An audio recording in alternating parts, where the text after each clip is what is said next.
안녕하세요. 이현우 작가입니다. 제가 늘 이야기하지만 지금 부동산은 하락하는 것이 아니라 정상화가 돼가고 있습니다. 부동산 가격 정상화 없이는 젊은 세대들의 결혼과 출산을 기대할 수 없기 때문입니다. 지금 갚을 수 없는 대출을 받아서 탐욕적 투기를 한 사람들이 파멸을 맞이할 시간이 다가오고 있습니다. 하지만 영끌을 부추겼던 언론이나 사람들이 금리가 낮아지면 괜찮아질 것이다. 동화 같은 이야기를 하고 있어요. 그래서 오늘은 지금 영끌들의 상황이 얼마나 심각한지 이런 것을 살펴보고 또 이들이 무너지게 되면은 경매나 공매가 쏟아지겠죠. 이제 앞으로 어떻게 진행이 될지 이런 것도 같이 살펴보도록 하겠습니다. 일단 지금 언론에서 다중채무자가 450만 명이다 이렇게 발표가 났어요. 다중채무자는 금융기관 3곳 이상에서 돈을 빌린 사람들입니다. 450만 명이나 된다고 합니다. 가정이 있다고 하면은 요즘에는 3인 가구니까 최소 1000만 명이 넘어가는 사람들이 대출 때문에 고통을 받고 있다. 그렇게 볼 수 있는 것입니다. 엄청나게 큰 충격이 다가올 텐데 다중채무자 450만 명을 조금 더 자세히 분석을 해보면은 계속 증가하고 있습니다. 450만 명은 작년 3분기 기준이에요.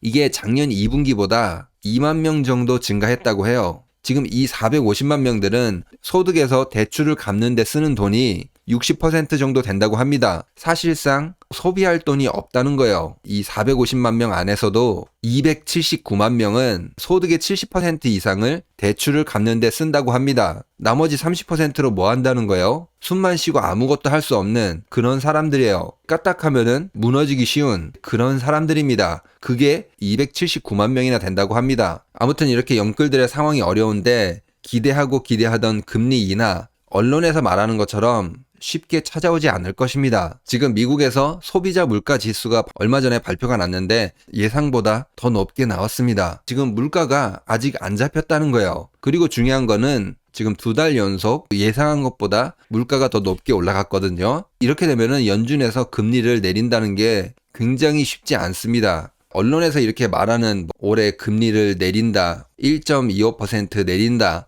이런 이야기는 다 허무맹랑한 이야기라는 거예요. 그러면 이제 금리가 언제 내려갈 것이냐? 이런 걸 생각해 보면은 언론에서 이야기하는 것처럼 곧 내릴 거야 이게 아니라 전쟁이 끝나기 전까지는 금리를 내리지 않을 것입니다. 왜냐면은 지금 물가가 올라간 이유, 금리가 올라간 이유, 이거는 전쟁 때문에 유가가 폭등을 해서 물가가 상승했고 그 물가를 잡기 위해서 금리가 상승한 것입니다. 근본적인 원인은 전쟁, 국제 정세가 불안해져서 유가가 폭등했기 때문입니다. 이 원인이 해결되지 않는 한 언론에서 이야기하는 것처럼 금리 언제 내릴 것이다. 이거는 희망사항일 뿐이에요. 아무튼 지금 영끌들은 굉장히 불확실한 상황 속에서 굉장히 고위험에 노출돼 있다 그 말입니다. 앞으로 계속 어려움을 겪게 될 것입니다. 그리고 지금 이제 최근 들어서는 매물 증가가 어느 정도 완만해지고 있어요. 그런데 이게 오히려 더 정상화로 가는 그런 신호거든요. 왜냐하면은 서울, 경기, 인천, 부산 모두 어때요? 매물이 계속 증가했다가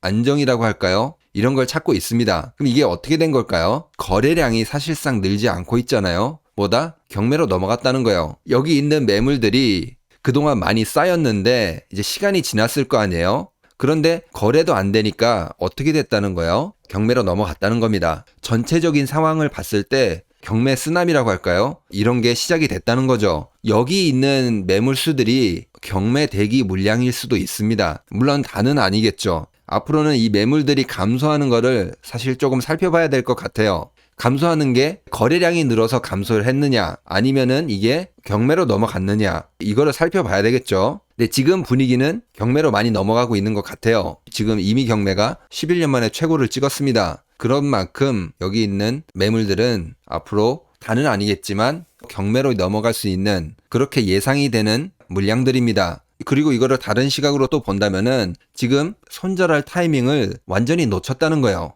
매물은 내놨는데 거래는 안 되고 경매는 늘고 한 번 더 내려가서 2차로 손절할 타이밍이 오겠죠. 그때 돼서는 더 많이 눈물을 머금고 팔아야 되는 그런 상황이 올 거예요. 아니면 경매로 넘어가겠죠. 영끌들이라고 할까요? 안타까운 소식이지만 탈출할 수 있는 타이밍을 놓친 듯 합니다. 그리고 지금 영끌들에게 또 다른 위기가 닥쳐오고 있거든요. 이게 뭐냐면은 바로 해고입니다. 일자리를 잃게 된다 그 말이죠. 지금 미국에서는 AI가 등장해서 여기저기서 필요 없는 직업들 사라지고 있다 그 말이에요. 이게 지금 미국에서 바람이 일어나고 있는데 이게 우리나라까지 올까요, 안 올까요? 당연히 올 것입니다. 지금 우리나라 기업들도 사실 이런 미국의 트렌드라고 할까요? 이걸 따라가야 하는데 못 따라가고 있다고 생각해요. 왜냐하면은 미국 같은 경우는 해고가 쉽거든요. 그런데 우리나라는 해고가 굉장히 어렵습니다. 비정규직 말고 정규직 같은 경우에는 이게 해고하는 게 엄청나게 어려워요. 그래서 이제 권고사직 이런 걸 하는데 하지만 이제 미국이 상황이 나쁜 것이냐 이게 아니라 다른 곳에서 고용은 지금 늘어나고 있습니다. 기업 서비스, 헬스케어, 소매 판매, 사회복지, 정부 고용 이런 곳에서 여기서 줄어든 일자리가 다른 곳으로 이동을 하고 있습니다. 미국은 그래도 이런 뭐라고 할까요? 구조조정 그리고 산업 변화 이런 게 지금 일어나고 있다 그 말이에요. 이 바람이 우리나라에게 오게 되면은 미국처럼 이렇게 잘 진행이 될까? 이런 거 생각해 봤을 때 저는 아니라고 생각합니다. 우리나라는 조금 다른 모습으로 나타날 것 같습니다. 우리나라는 퇴직하게 되면 어디로 가죠? 정규직에서 나오게 되면은 그 다음에는 비정규직 이전만큼 좋은 곳으로 갈 확률이 굉장히 낮잖아요. 임시직, 일용직 이런 곳으로 갈 확률이 굉장히 높습니다. 그렇기 때문에 영끌들이 지금 간신히 돈을 갚고 있잖아요. 근데 여기서 일자리가 이동되는 과정에서 변화가 있는 과정에서 이제 소득 수준이 낮아지거나 장기간 실업자가 되게 되면은 어떻게 돼요? 그때는 이제 정말 큰일이 나는 거죠.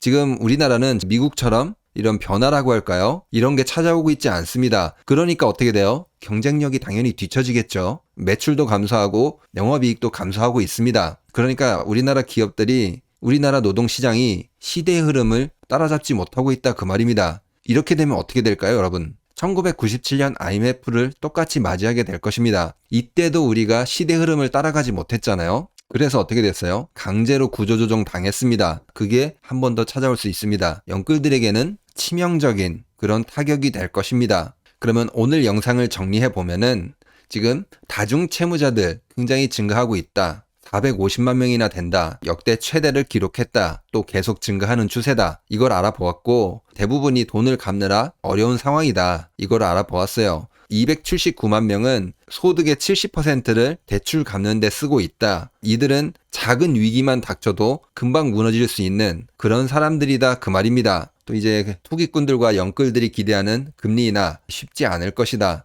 지금 2달 연속 물가 상승이 예상한 것보다 더 높게 나오고 있다. 물가가 쉽게 잡히지 않을 것이다. 그래서 금리도 쉽게 내려가지 않을 것이다. 그걸 알아보았습니다. 언론들이 하는 말 믿지 마시기 바랍니다. 결국에는 근본 원인인 전쟁이 끝나고 국제 정세가 안정을 찾기 전까지는 금리가 내려가기 어려울 것이다. 영끌들은 이런 불확실한 상황에서 너무 많은 큰 리스크를 지고 있다. 이제 그걸 알아보았습니다. 그리고 지금 매물들이 증가하다가 약간 감소하는 모습을 보이고 있는데 거래량은 오히려 감소를 했거든요. 이건 어디로 간 것이다? 경매로 넘어간 것이다. 결국에는 영끌들도 손절할 타이밍을 놓쳤다. 더 낮은 가격으로 가든지 아니면 경매로 가야 되는 그런 상황이 온 것입니다. 그리고 마지막으로 일자리, 미국에서 일어나는 일자리 이동, 산업의 변화 이런 바람이 우리나라에게 온다면은 어떻게 되죠? 소득에서 대부분을 대출 갚는 데 쓰는 이 사람들 어떻게 된다는 거예요? 굉장히 어려움을 겪게 될 것입니다.